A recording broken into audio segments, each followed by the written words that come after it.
خطاب نے اجازت لئی یا رسول اللہ میں عمرہ کرنے جانا ہے، نبی پاک صلی اللہ علیہ وسلم نے اجازت دیتی اور فرمایا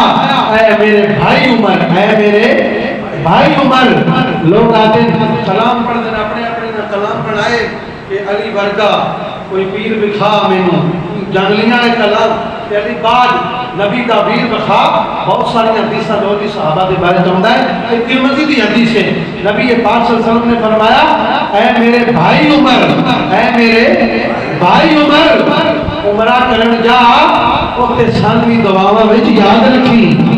دعاواں وچ یاد رکھی مولا علی شیر خدا حیدر کرام کی عزت عظمت اپنی جگہ، لیکن ایسی حدیثاں اور بھی ہیں۔ اللہ تعالیٰ سن سب نو نبی پاک صلی اللہ علیہ وآلہ وسلم دی اہل بیت اطہار حضور دے غلام عمر بن خطاب تمام صحابہ اکرام رضی اللہ تعالیٰ عنہ اولیاء اکرام دے نال سچا عشق اور محبت رکھنے دی ہمت اور توفیق عطا فرمائے۔